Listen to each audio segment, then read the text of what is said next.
Good evening, my dear friends.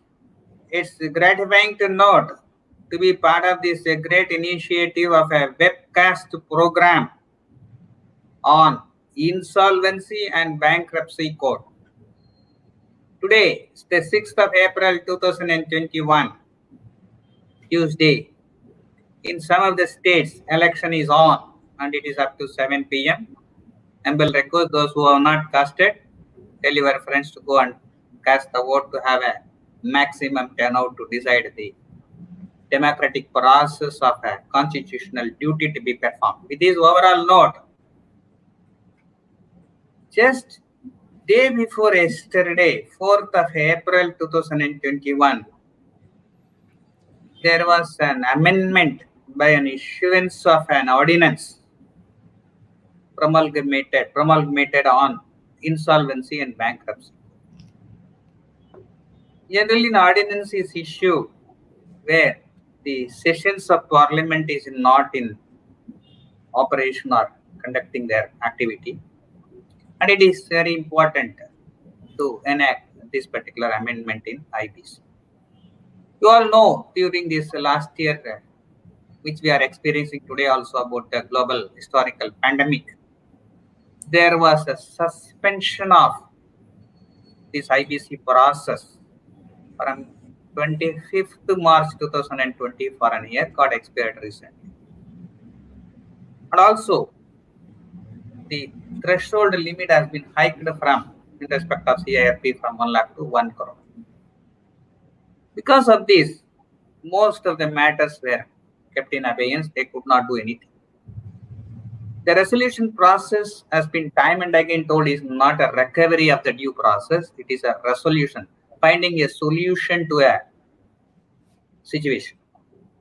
So many companies and most of the growing middle level segment of manufacturing, distribution, whatever companies, they were finding it difficult during this historic pandemic.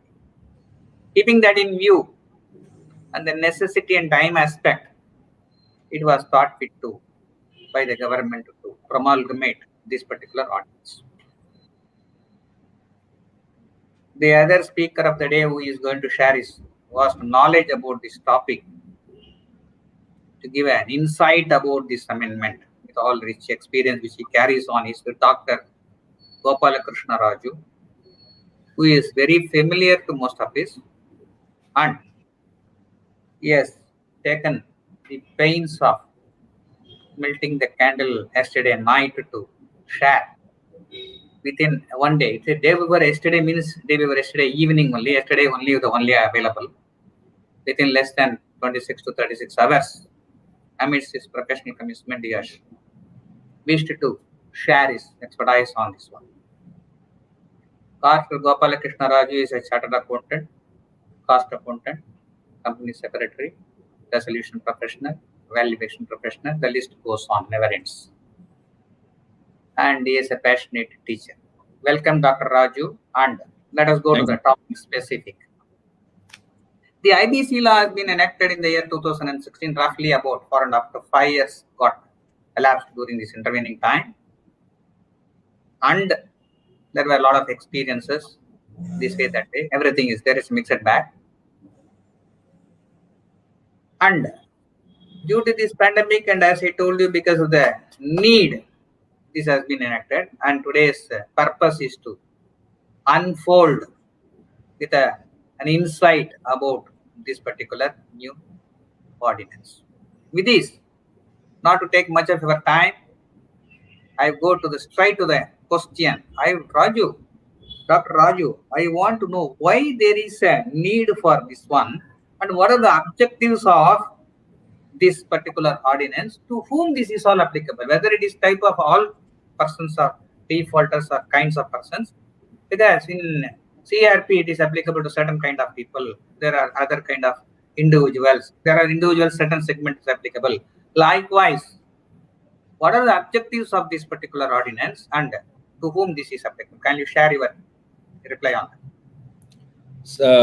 Thank you very much, sir, for the nice introduction and to bring the platform to to all the virtual members. So very good evening to one and all.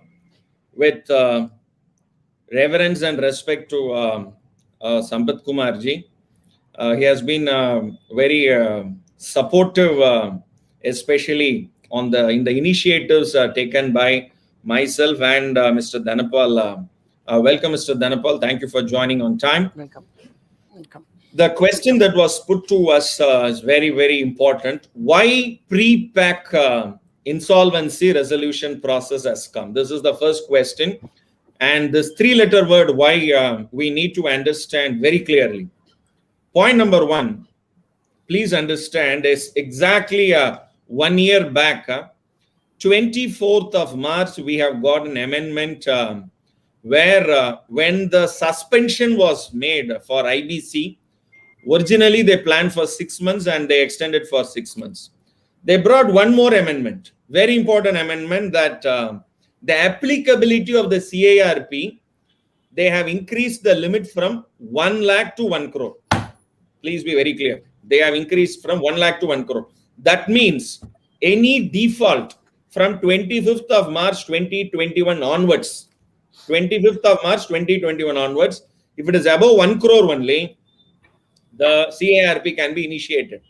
If there is a default below 1 crore, that is why they have brought this particular ordinance, a very, very important ordinance, I must say, where they have brought a particular amendment to section 4, where with respect to pre-pack, and I want to make one very important analogy here.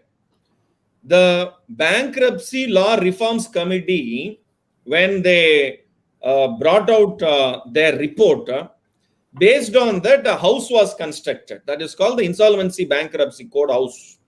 When they constructed the house, there was a 2-step, that was the entry for that bungalow. And the first step is CARP, the second step is liquidation. Immediately after liquidation, there will be one sump. You have to be very careful, otherwise you will go on Dobukatir, you will fall in that sump. Now what has happened, the first step, they have kept it very high. So therefore, there is a necessity to make a small masonry work to add a small step, making it convenient, especially for micro, small and medium enterprises. So here, this entire ordinance, very rightly Mr. Sampath Kumar has brought out that because anything with respect to 240 capital A, because that is a section under IBC, which is applicable only for micro, small and medium enterprises, which makes it very clear that any change, it has to be placed in both the houses. It has made it very clear. But just because the parliament is not in session, and this is a very unique time where election commission is also taking its control for majority of the states, the need has been identified by president, especially post to 25th of March. What MSMEs will do? MSMEs, they have dues, they have to recover. So that is why they have brought a very important amendment to section 4, which says that provided further the central government may by notification specify such minimum amount. So that means you will get a new notification with respect to applicability of this particular ordinance. So far, only ordinance has come. There are 2 words that is used in this ordinance. One is called prescribed. Another is called specified. Prescribed means rules has to come. 2 rules has to come. And specified. And specified, they have given a very big list. And you will be surprised. There are 15 items for which you can expect regulations. You can expect regulation. So therefore, your ordinance with respect to MSME, the rules and the regulation put together will become a mini IBC. Number 1. Number 2, whom applicable? It is applicable only for micro, small and medium enterprises exactly on the Doctor's Day and Chartered Accountants Day and the Engineers Day. That is 1st July 2020. There was an amendment that was brought to Section 7, Subsection 1 of Micro, Small and Medium Enterprises Development Act 2006. What is that? The micro, small and medium enterprises, they have actually Original category was investment category. Now investment and turnover category. Now what is that two category? Number one, the investment with respect to micro should be less than 1 crore, and please appreciate that, and turnover should be below 5 crore. And if any one of that I cross, I will go to small. That is 10x from 1 crore into 10 is 10 crore. So below 10 crore, 1 crore to 10 crore, I am a small, especially investment in plant and machinery. Similarly, 5 crore into 10 times, which is 50 crore turnover. So both the criteria I must satisfy. Investment should be below 10 crore and my turnover should be below 50 crore. Now, any one I cross, either turnover I cross or my investment I cross, I will mature to a medium enterprise. That means up to 50 crore investment in plant and machinery and turnover less than 250 crore. And this syncs with the income tax department also. This is the first fundamental criteria. And the section, I must tell you, the part 2 of the Insolvency Bankruptcy Code, chapter 3 is liquidation. Chapter 4, I repeat, chapter 3 is liquidation. Chapter 4 is fast track CARP. Till date, fast track CARP, if you ask statistics to Government of India, they will be silent because it is only in section, very limited application has been made. So this is actually a fast track. Our original time limit was 270, increased to 330 days, has now been crashed. So as and when Sambat Kumarji will lead the question, I will try to actually supplement it. So thank you very much, sir, for the wonderful opportunity and for hosting this particular program. So over to you, sir. Thank you, Dr. Raju. With respect to the objectives, very detailed, and to what is an MSME, how it is applicable, what was the background, how the likely changes that is in store with respect to rules and regulations or whatever that is by way of prescribed and what is specified. Nice. Thank you very much. Now, Dr. Dhanapal is another participant today. He was gracious enough to be with us to share his expertise and about the topic of the day. And Dr. Dhanapal is a company secretary, is in practice for more than 2.5 decades, and is a valuation professional and naturally an insolvency professional with rich experience behind him. Welcome, Dr. C.S. Dhanapalji. And directly a question to Dhanapalji. Yes. Friends, you all aware, Section 7 of the IBC deals with an application by the financial creditor, and with respect to Section 9, it is by an operational creditor. And there is one more section, Section 10, by the corporate debtor himself. Dr. Dhanapalji, when this is the background, what is the ordinance says with respect to who can be the applicant who can initiate this particular application for the resolution? What is this called? Pre-pack resolution. What is this pre-pack resolution? Who can initiate this? Over to Dr. Dhanapalji. Yeah. Thank you, Sambat Kumarji, for your introduction and for your initiative to bring it before audience immediately after the ordinances come into effect. To answer the question that you raised by you, Section 7, 9, 10, as right you pointed out, Section 7 for FC and 9 for OC and 10 for corporate debtor. See, there is already the process in vogue whereby the IBC can be initiated. As correctly Dr. Raju pointed out, that the threshold limit has been increased from 1 lakh to 1 crore. So now, as you all aware that after March 24th, if any company or any person want to initiate the IBC proceeding, there should be a default of 1 crore and above. That should be the new threshold limit after March 24, 2021. So government felt it necessary that to give option to revive companies which are not coming, which are coming under less than 1 crore category. Purposeful, and particularly if you have to say, to address the MSME category. Because earlier, in fact, I remember many years the government was discussing about that they want to provide some kind of comfort to the facility to the MSME. Now it has come in the form of Ordinance 2021. Actually, it was expected earlier in a different form by giving certain relaxation to MSME under Insolvency Bankruptcy Code. But now they brought out a specific process, which is called pre-pack insolvency, as you said. So now this pre-pack insolvency is particularly articulated and architectured only for MSME category. MSME, Dr. Raju has explained overall coming under the MSME category, so I don't want to go into much detail about it. So why this MSME category should be addressed? So if you see that MSME is the category, those who are not doing business in a bigger level, those who are not put investment in a bigger level, probably we can call it a small player. So government thought that to this COVID scenario, government thought to give a helping hand to MSME. That's the basic idea. So the government is thinking that the MSME should not be put into the pressure because of the IBC process, initiation of IBC process under section 7, 9 and 10. Okay.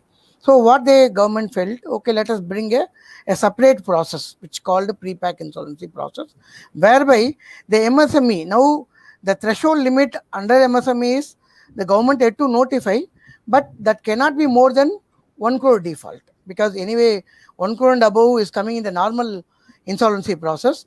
But this pre-packed insolvency process, default, the government has to fix the minimum default amount, but that too subject to the limit of maximum of 1 crore. So that's what the ordinance says.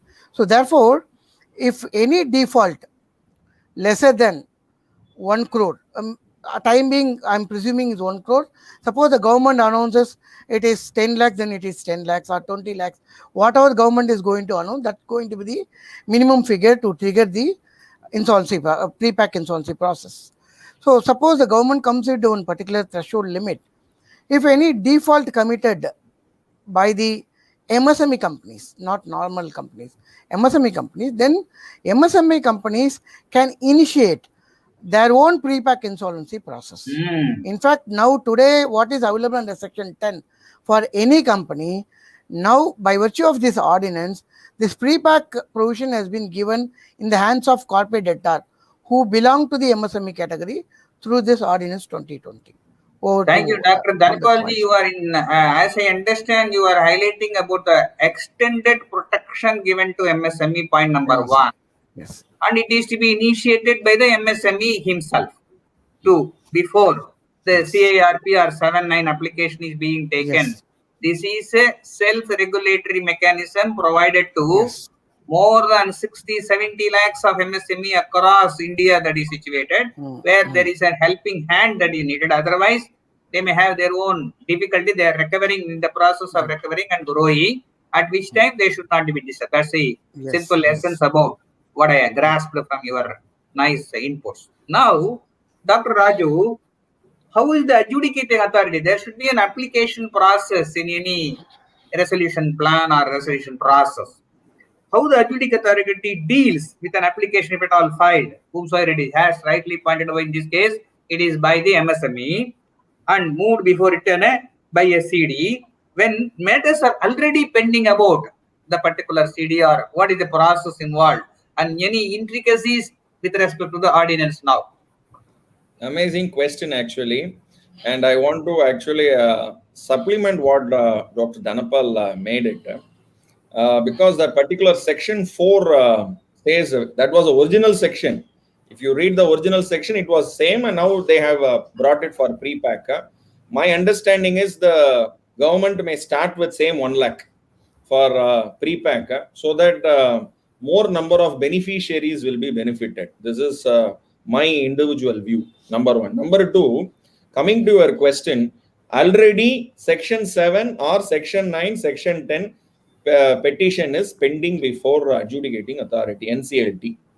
Now, I want to move a pre-pack. Is it possible? Answer is no, because we have the answer in section 11A, which has been introduced. A new section has been introduced where the transition provision has been very clearly mentioned. The section 11A subsection 4 makes it very clear. The provisions of this section shall not apply where an application under 7, 9 or 10 is filed and pending as on the date of commencement of this ordinance. So therefore, pending application before 4/4/2021, pre-pack not possible. Now, coming to the next concept. Now, I first make a 54C where the application has to be actually initiated. Actually, under 7, 9 and 10, you said financial creditor can initiate or operation creditor can initiate or a corporate debtor can initiate. But here in pre-pack is like generally you go to the olden days, you want to buy rice or dal, you will decide what to, and you will go to the local grocery and you will order, and they will take a cone like paper and they will make it. But today you make a list to go to a departmental store, already pre-packed rice, dal is there, and you just buy it, go to the counter, and their counter, the approval has to be given. You have to make the money, and then only you can take home. Very similar is the same 3-step process only actually, but it has been elongated. Now, first I file a 54C application. Who can file? Only corporate applicant. That means company only can file. Number one. After filing this 54C, independent, very nicely Dr. Dhanapal mentioned it. This is actually two tool is available for our MSME friends. They can either come under pre-pack or they can go for a bulk pack also. That is CIRP. So PP, IRP, CIRP. We have to use this small, we have to have this acronym. So I make an application 54C. Then I also, the financial creditor who makes an application under 54C, corporate applicant. Now financial creditor, no, you will make an application. I will go, gudu. He will go to NCLT and he will make an application there. Now, which will prevail? Because after this, all this Jagada Jamela will happen, and I am sure whether the company is going to make money or not, professionals and legal luminaries are going to make very good money. Number one. Number two, both the applications are pending before NCLT. Now, which application I should take first? Section 11A subsection 1 says, if 54C is pending, that has to be disposed first, and then only I will consider financial creditor. Naturally, since moratorium started, it will be done. Govinda. Now, reverse. First, financial creditor has already filed an application pending. Now, I am an MSME. I am eligible actually. I should have filed, but I have not filed. Now, I am sure Dr. Dhanapal also will agree with me. Many MSMEs will go and file with, but you have to file it within 14 days. You have to file within 14 days. So Dr. Raju, sorry to interrupt. My understanding now, I got a doubt to clarify by myself. Already application under 7, 9, 10 is pending in NLCT, which has been filed fairly long time. That has to continue. And somebody initiates 2 days, 3 days back before NCLT and less than 14 days, then there is an option available for the CD to initiate a pre-pack process in such a situation. Pre-pack alone will be heard by the adjudicating authority. First will be disposed of. Keeping in abeyance for a while 7, 9, 10 application. That will also be on the other hand, if 14 days are over, then 7, 9, 10, which is the CARP application or whatever, that takes the precedence than the pre-pack application. Am I correct, Raju? Absolutely correct. Maybe if it has been rejected, say section 7 application is rejected, maybe then the pre-pack will be taken. Oh, fine. So that's also possible. Thank you. Let us move on. There are a lot of questions. I think available time already we have crossed some fairly good amount of time what has been scheduled. Now, Dr. Dhanapal ji, what are the conditions applicable for the initiation of a pre-pack IR resolution process? What are the conditions? Anything has been stipulated in this ordinance? Yeah, see, before answering your question, Sambhaji, I just to supplement what Dr. Raju has said, pre-pack insolvency. Dr. Raju has put it in a very common man language so that to make it easily understand, to put it in a legal language, what I understand from the connotation called the pre-pack insolvency, what they are trying to say is pre-pack insolvency. It's my understanding. Probably government may have a different meaning for that. Pre-pack insolvency, what they are trying to say is that before you are testing into the insolvency, you have your own pack. Means the government is giving an opportunity to the MSME. You come out with your own pack before you are marching or before you are marked as a insolvency. Meaning that Section 7 and 9 and 10 applications are targeted to mark a company as an insolvent, right? So it brings the company into the CARP, whereby the CARP process kick-started. Means insolvency process itself is kick-started. Whereas pre-pack, the word pre-pack is used. Probably what I mean to understand means why this word, it is languaged as a pre-pack. Meaning that before getting into insolvency, you have your own pre-pack and approach financial creditor on your own. If your financial creditors approves it, and the financial creditor has to nominate one of the insolvency professional also while they are approving. That's the condition. That's the condition where while financial creditor approving the pre-package, we call it as a base resolution plan. While the financial creditor is approving that pre-pack, whatever that base resolution plan submitted by this corporate debtor who is MSME to financial creditor, the financial creditor has to nominate an RP and say that to move further on the pre-pack insolvency process. Then after that, the application has to be filed by the corporate debtor to initiate the process, whereby the RP to take the process forward. Of course, I will narrate you probably in your next Thank you, Janapalji. I'll take like this. In a CARP process, the process initiated under the 7, 9, 10 applications, whereas just prior to that, there is an option or a facility that has been granted to this type of MSME. You start your own process and experience that. If you are able to do that, so that support is extended without much of legality or procedural. On your own accord, you initiate something so that you are able to solve it. Correct. Sorry to interrupt. However, the government felt that you have your own pack and you approach financial creditor, but there should be insolvency professional who is a competent person, who is trained person, who know how to do the process, who got experienced already in CRP. Naturally, because the procedures and the applications have to be supported by all the stakeholders conducted by the professional support only. Now, ordinarily, however best the knowledge of the business person is concerned, with respect to procedural aspect, they have to rely and depend on the practitioners. Dr. Raju, I would like to know, under the regular CARP process, you made an observation, initial observation about 180 days and 90 days, 330 days. 180 days is the normal time period granted under CARP process, with a specific extension of one-time extension of 90 days, not exceeding overall with respect to any litigation other things, 330 days by the amended provisions. Now, the same is less with respect to fast track process. As you have rightly observed, there are no specific data available with respect to fast track resolution process. And you have made one more good comment that this ordinance may give a role or room for this particular MSME fast track. Now, I'd like to know, keeping this background, what is the time limit that has been prescribed for this pre-pack process, Dr. Raju? Sir, very rightly you have made this, what do you call this, comparison.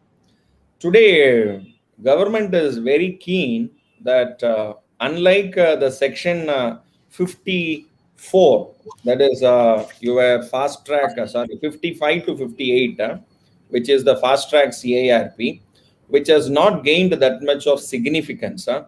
The government is very clear that this pre-pack should be the most popular model, most popular insolvency resolution process model.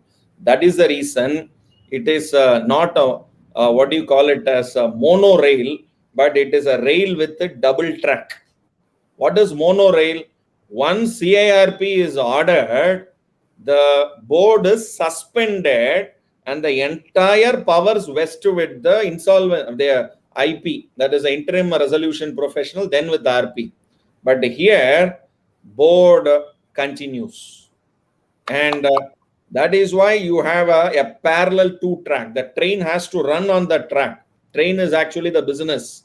And there is a mandate that the going concern has to be upheld both by the resolution professional and also the responsibility of the committee of creditors, I mean the management. But of course, there are further provisions which says that when the entire process of the management can be put off and the committee of creditors can take the lead. Committee of creditors generally will take a backstage. Here, it is very rightly Dr. Dhanapal has said, pre-pack means come with the solution. Come with the solution. Today, 80% of the CIRP is not solved. It is still there. Dr. Dhanapal will agree with me. 80% of the CIRP cases. And the beneficiaries should be the creditors and the company. But actual beneficiaries are professionals and the legal professionals only. Maybe people may take it in other perspective, but this is the fact. Now, point to be noted, 330 days was the time limit for CIRP. Now, here they have crashed it to 120. And in this 120, I must make it very clear, they have not only crashed to 120. In 120 is actually 4 months. In 4 months, 3 months you must resolve. You must actually approve the plan. That means 90 days you must approve the plan, and 30 days you have to submit the plan before my lord, and my lord will give the order in 30 days time. So total 120. Number one. Similarly, once it is called as pre-pack insolvency commencement date, PPICD, like CIRP commencement date. So here it is PPICD. PPICD within 2 days. Within 2 days, the base resolution plan has to be submitted. That is why Dr. Dhanapal mentioned it. Once you have decided, you have to go to you have to make an application. Approval has to be a special resolution. Special resolution means 75%. In company, there should be a special resolution, and financial creditors has to propose an IP. And after the special resolution, again I have to go to the financial creditor. See, this is the base resolution plan, and this is we have decided to go for pre-pack. Please give an approval. So 66% approval has to be given by the financial creditors. So that means there is a handshake model before going to NCLT. What you call it as a one-time settlement with the, now here you can make a one-time settlement. See, generally what happens is, even after CIRP, the company goes before the banker and say, can we settle, can we do an offline settlement? Today it is possible. In CIRP it is not possible. That 1TM, OTS, GTS, nothing is possible. But today it is possible in the name called pre-pack. So that is why you come with a basic solution, what you call as a base resolution plan, which has to be actually accepted. Maybe when it comes to the approval, because after the Honorable NCLT gives the PPICD, our resolution professional has to prepare a report, and then the base resolution plan has to be placed before the committee of creditors. And here I have to make one very, very important observation, sir and Dr. Dhanapal. The claim here, the claim is actually the most, it is the unseen process, but the biggest headache for the resolution professional, that the entire headache is transferred to CD. CD has to give the list of claims to the resolution professional, and if at all he misses it, then the respective creditor can haul him in court of law. That is the biggest challenge, because that means people have to be transparent. People have to be transparent, and the law gives them the due respect. So 120 days, 90 days for resolution plan approval, 30 days for my lord to actually give the order. Now within 90 days, you have not, there is no plan that has been, only people have been doing jagada and jamela, no plan, very clear, the PP, IRP will be terminated. Matter over. Thank you. So, thank you, Dr. Raju. 90 days plus 30 days is the crux. And in addition, I understood, take a cue from you. You have to correct me whether my understanding is right. Before giving an application before my lords, there should be a pack ready with respect to the CD concern. Otherwise, that within 2 days, he cannot do things. So, the first homework from the CD end is to take the stock of the situation, prepare a plan, and discuss and engage a professional and keep things ready, then set the process in motion so that on the commencement date as approved by the NCLT or your honors, my honors, and then within 2 days he has to submit a plan. So that is very, very relevant. There, the role of the data, that is information shared by the CD, is very, very vital and important. Now, you have made a good observation in your reply and view that the creditor-centric or debtor-centric management prior to this insolvency process, prior to 2016, the defaulter continues to be in the management. Dr. Dhanapalji, prior to 2016, the defaulter jolly well continuing whatever that he wanted prior to this particular banking law, or this IBC reforms committee or whatever that they were doing. Now, the process 2016 code has been in vogue even today, that is continuing. There is a new dispensation under this ordinance. The management continues to be under this pre-pack period with the management. And what is the implication with respect to moratorium and continuing the management of the affairs of the CD or the MSME concerned during this pre-pack insolvency resolution plan? Dr. Dhanapalji. Yes, sir. See, now I will try to explain you the normal process, how it is followed, then what is going to be the process which we could understand from the ordinance. Probably the normal routine CRP process, we have already gained experience by handling matters, corporate debtors. Probably this pre-pack insolvency, we have to handle it in practical sense. But what is there in the ordinance? What is the process prescribed in the normal CRP process? What happened under section 7 or 9? An application is moved, or section 10, corporate debtor themselves move an application before honorable NCLT. Now, what happened in pre-pack insolvency, as I already observed, this corporate debtor, after passing a special resolution, after having their own pre-pack, a base resolution, they have to approach financial creditor, and the financial creditor has given in principle approval for corporate debtor to proceed further with the pre-pack insolvency by nominating one of the RP. In fact, the process starts just like how section 7, 9, 10, the process starts by filing an application. Of course, the regulation yet to come. IBB has to come out with the regulation and related rule and forms. Of course, the amendment also has been made enabling to make all that regulations and rule. So we have to wait and see what kind of format is going to be introduced for filing the forms and application.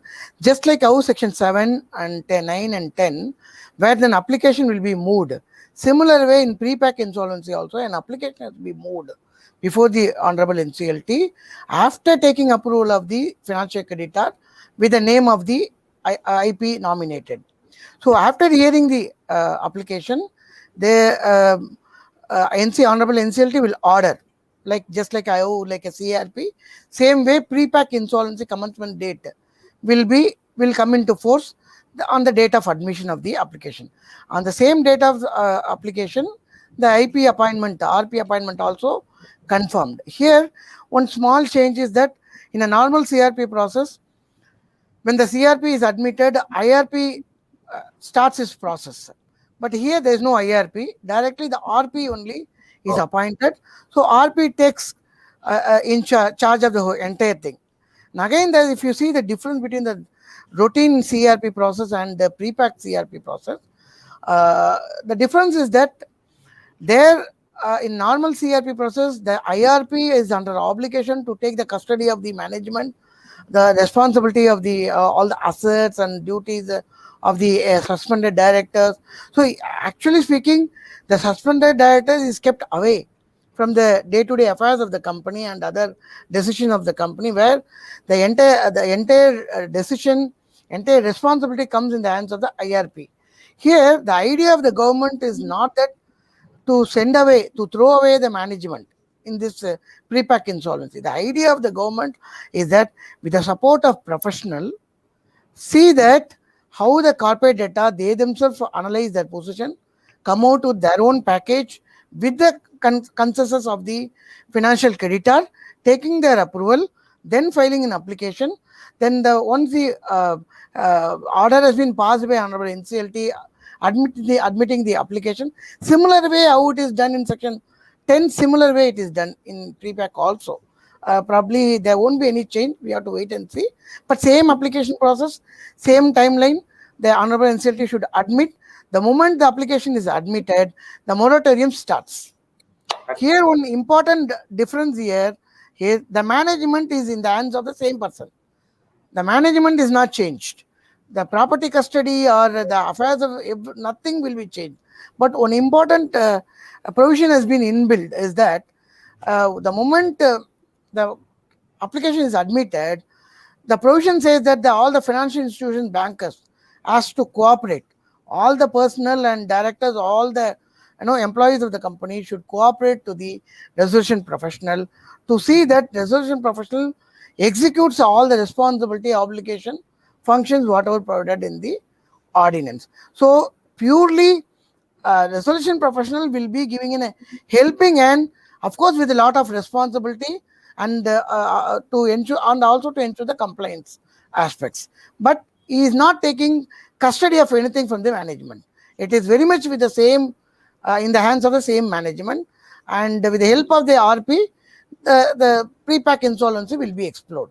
So, Dr. Dhanpalji, the understanding is entire process like in a CRP is similar with respect to application, yes, hearing by the adjudicating authority, appointment of a professional, be it IRP or RP in this case, and also with respect to moratorium. Correct? yes. So, that the only change is the application is to be initiated or moved by the MSME himself. Yes. There is no 7, 9, 10 when he starts the move. That's the major distinctive point, which what I understood with respect to your deliberation or a dispensation. Now, yes. Dr. Raju, in a CRP process, there is a called information memorandum to be prepared. Within so many days, it has to be prepared and presented with all the details before the possible resolution applicants or whatever that process goes on. Now, is there any corresponding preparation of an information memorandum under this pre-pack period, and what are the intricacies under the ordinance? Dr. Raj. Sir, very interesting question. There are two new term.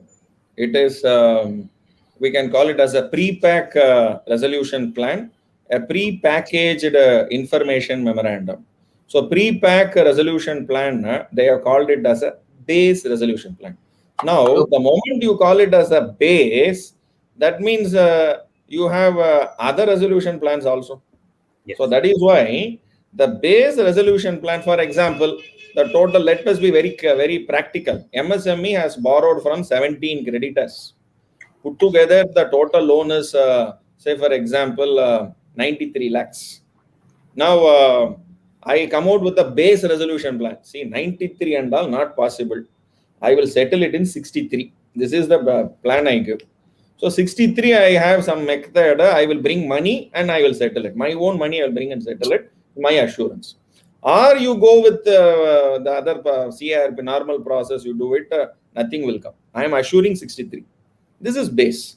So that is why once the corporate debtor, this section 54G subsection 1 very clearly says the corporate debtor shall within 2 days of the pre-packaged insolvency commencement date submit to the RP, because it is already pre-packaged, because I already know what is my strength.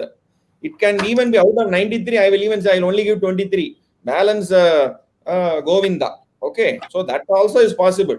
So I will give this first, what do you call it, as a base resolution plan, and I must also give the preliminary information memorandum. So there it is IM, here it is PIM. And there it is in CIRP, the IM is prepared, the responsibility of the IM. Any mistake in the IM, the creditors will pounce on the RP only. So here it is very cool. The preliminary information memorandum has to be verified. So RP's role is like an auditor role. So he is like an auditor role, he has to verify, he has to prepare reports based on this, whether it is correct or not. So therefore, preliminary information report containing information relevant for formulating a resolution plan. Now, why this preliminary information memorandum?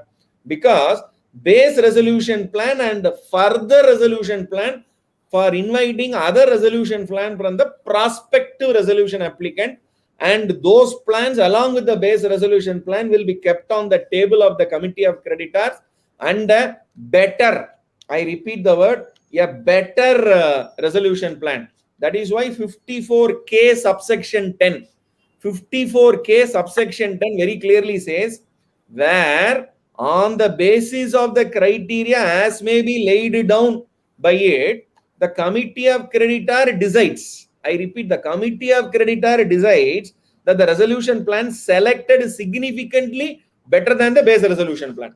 So the committee has been given that power. So the platter has to be kept before the committee. And there is one more very, very interesting powers given to the committee of creditors. I have to actually bring it to your attention, sir. Here, the committee of creditors can take the control where two exceptional circumstances. See, I mentioned it is monorail, it is two rail battery. Now, in pre-pack, it is two rail. Who are the two track?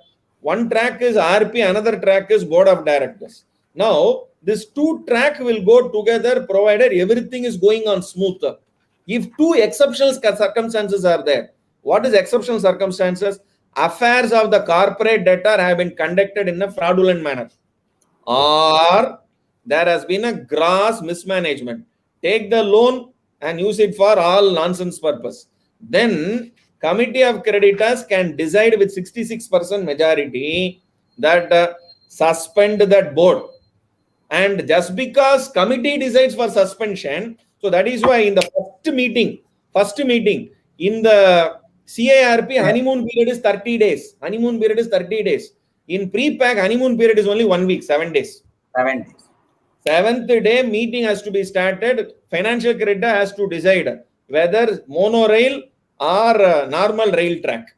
Monorail means I have to actually take a decision to send the board, send the board suspend. But in CIRP, once an order is passed by AA, board is suspended. But here, committee, once they decide, the RP has to go before the what do you call it as honorable NCLT, my lord, and then say, my lord, fraudulent manner they have done or mismanagement. So that means my dear resolution professionals have a very, very important role to collect lot of evidences. For fraudulent manner, it is very serious. For mismanagement, lot of accounting details will be there. So they can present it and convince my lord, sir, only one king, no two king, only one king for the next 120 days.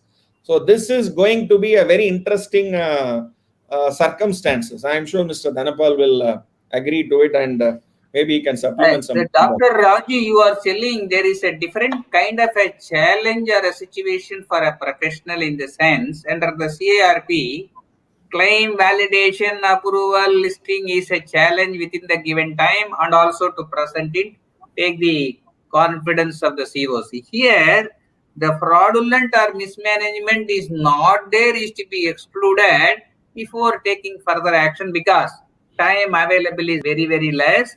The practical scenarios of so many situations may erupt for the professional also in come to the conclusion about this one. That's a very nice aspect.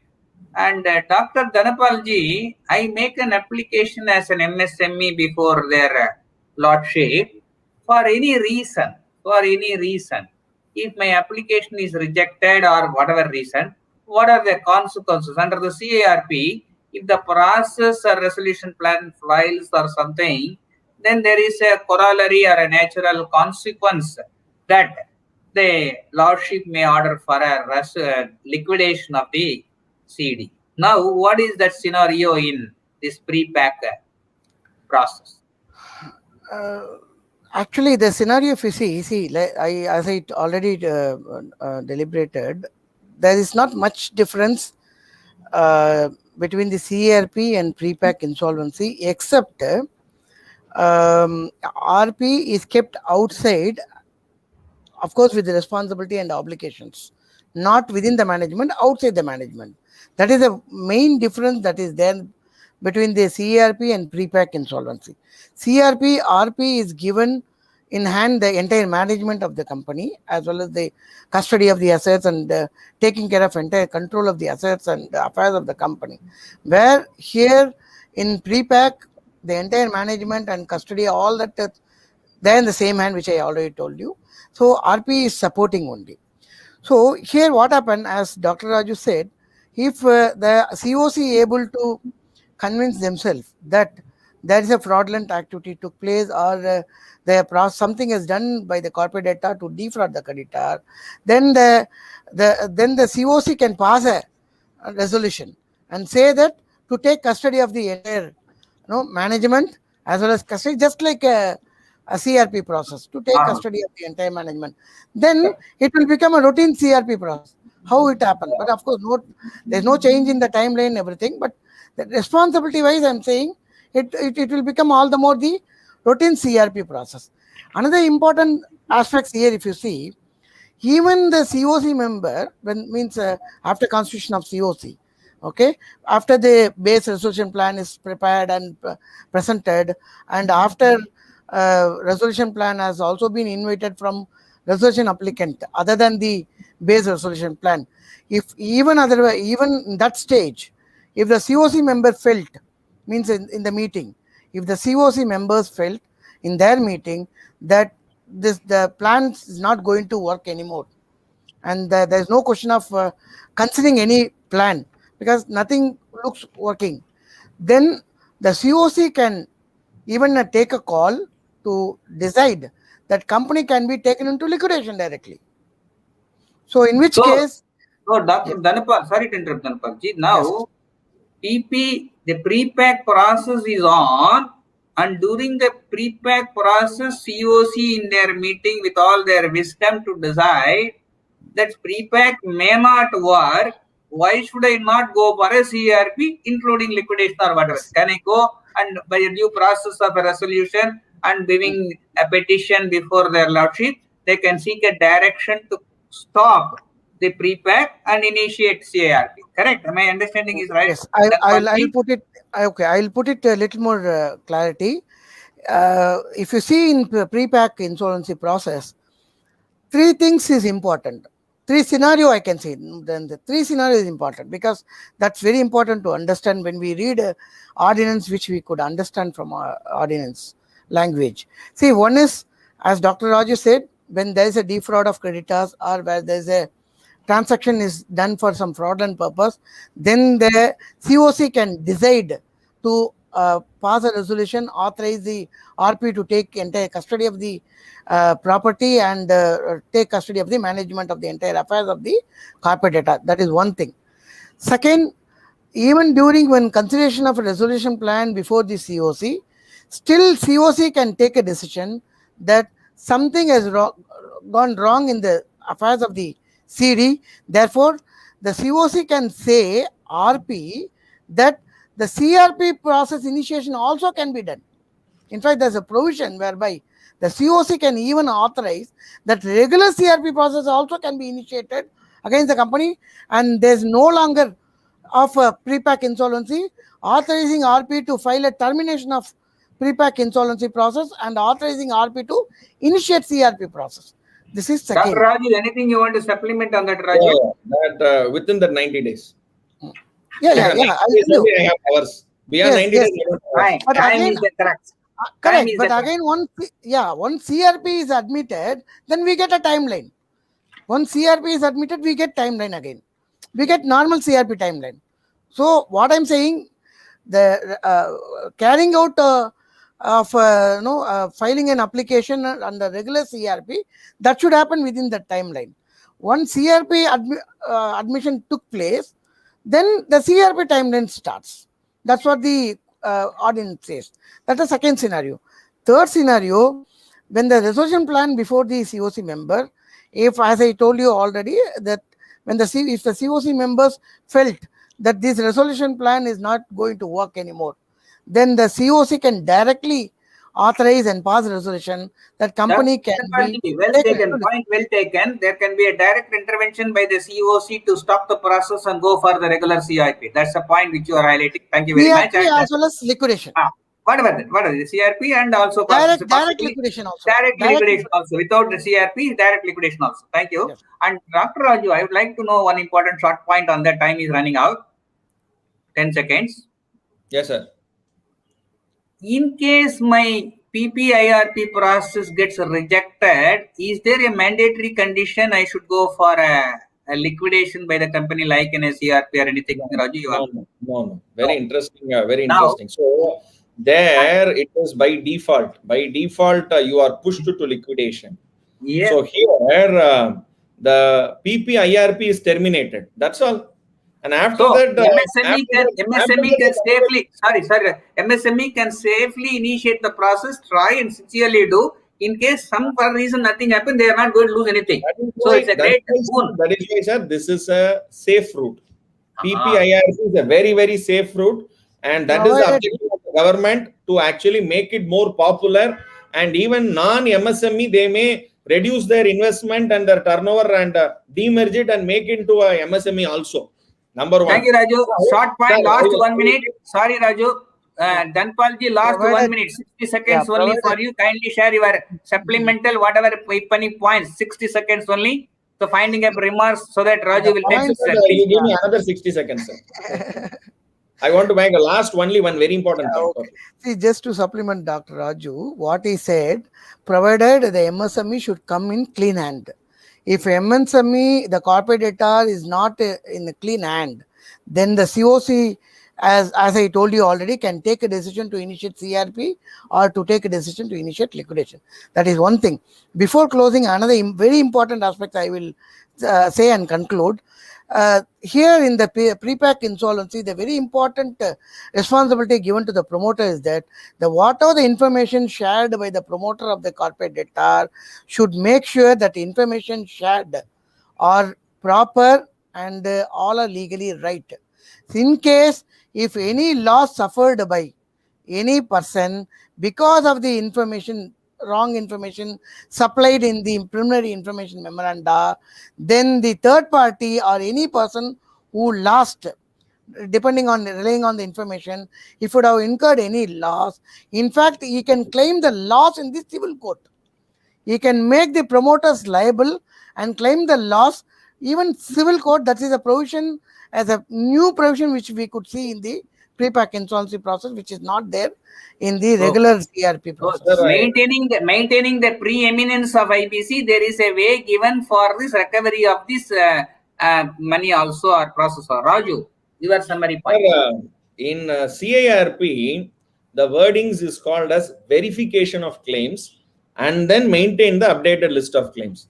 Here, the wording is called confirm the list of claims, because the claim is actually given by the corporate debtor. Number one. Second, inform the creditors. Now, how do you confirm the list? How to confirm the list of creditors? They say in such a manner as may be specified. Again, they will mention the regulation, what steps you have to follow. So accounts if it is there, any document if it is there. So this particular PP IRP is going to give you a lot of clarity with respect to confirmation of claim, and then informing that that you are actually, this is your claim to the creditor. Informing. This wording was not there, but by default we have been doing it. Once the verification of claim is over, it is a best practice the RP used to inform the creditors. But here they have made it very clear that particular gap has been identified. And last point, but not the least, they have made it one very important observation that you have this, since it is a parallel rail track, the management of affairs will be done only by the board of directors. And what is the role of RP then? RP will only monitor. And they made one very important wordings there. It is called as inform the committee of creditors. So they are the mouthpiece of committee of creditors. In the event of breach of any of the obligation of the board of directors, that means, my dear resolution professionals, you have to be very thorough in Income Tax Act, GST Act, PFI, ESI Act, all the labor laws, and all the 180 laws which is applicable for a corporate law, corporate world.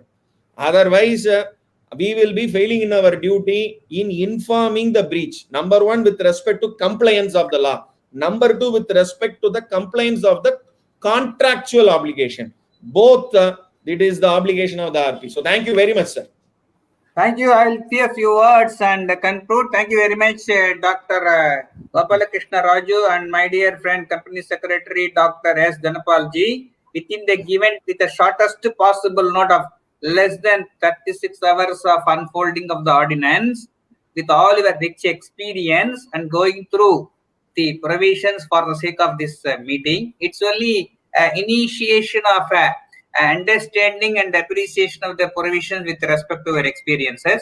Dear participants, you have raised certain questions. There is no time available right now. And what we wish is, we'll continue to have this type of deliberations and sharing of knowledge by the experts like Dr. Gopalakrishna Raju and Dr. S. Dhanapal ji in the days to come. Kindly bear with it. There was one question about a PUEF, which is 43, 46, 50 and all. I would request Raju to 30 seconds only to say whether PUFE transactions are applicable or whatever the question. Address, there is one that is from Dwarakanath Acharya ji, and one more question by other member, that is for Dhanapal ji. With that, we will have a great day with respect to sharing within 36 hours of unfolding of the ordinance. A great. Thank you very much. And Dr. Raju.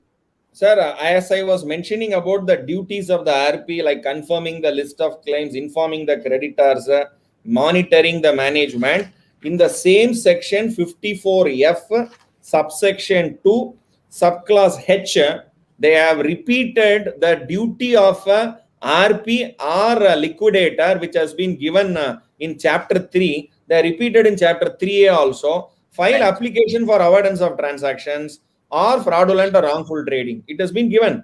So it is my responsibility. In Prepack also, it is onerous duty is cast on the RP to take care about the CRP process. What is there in 40, same. And one more question was there. Am I remember correctly, Raju? One more question was there earlier. Dr. Dhanapal ji, with this, we will like to have your great views on that. Swiss carbon or something, there is a question. See, it makes very clear that the base plan, it should not impair the rights of the OC. If it impairs the rights of the OC, then base resolution plan cannot be approved by the COC. That means the base resolution plan not only should address the FC and also should take care of the OC. Probably we have to wait and see what the regulation is going to unfold. Probably the regulation will make it clear furthermore these aspects. So as of now, the base plan should address both FC as well as OC. Sorry, Dhanapal ji, I remember to 153, the benefit that is arising out of the plan for a OC should be more than the FC. There is a requirement also. I think without meeting that requirement. And see, sir, actually, I want to just supplement this. They have actually amended section 239 and 240 also. And 239 is for 2 rules. They are going to bring 2 rules for this. Yes. And another 15 minimum regulations are they may package into 3 or 4 regulations with respect to pre-pack IRP. And one of that, they are going to bring what will be the minimum content in base resolution plan.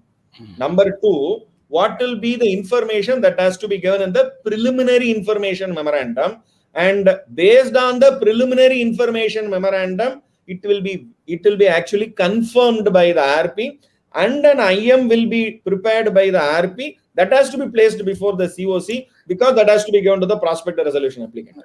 Sir, before Thank closing, you very much. Thank yes, you. sir. Sorry. Before closing, if you see the pre-pack insolvency provisions, it has made many of the already the whatever the available provision, prevalent provision, many of the provision it says mutatis mutatis, this is applicable to pre-pack also. It is not that pre-pack we can ignore the CRP process. In fact, section 26 to 30, it makes it clear that entire provisions are applicable. Mutatis mutatis, whatever is applicable, they are supposed to follow that. It's not that one can skip completely the CRP provision. So whatever is applicable, so whatever the situation it may applicable, all are applicable to pre-pack also. So it is not that sufficient reading only pre-pack insolvency and complying it. It is also important. Parallelly, the CRP provisions or liquidation provisions also is as applicable. Okay. So the mini provision, yes. CARP process, the approach and the process involved is equally applicable in respect of this pre-pack process also, except those special provisions that have been made under the ordinance for a pre-pack situation. Yes. Correct? Can we understand like this then, Palji? Mutatis, few of the provision is made applicable. Thank you very much. Words cannot express the feeling of gratitude for that great preparation and presentation by 2 great stalwarts in this profession, Dr. Gopalakrishna Raju and Dr. Dhanpalji. Thank you very much. Thank you, my dear participants.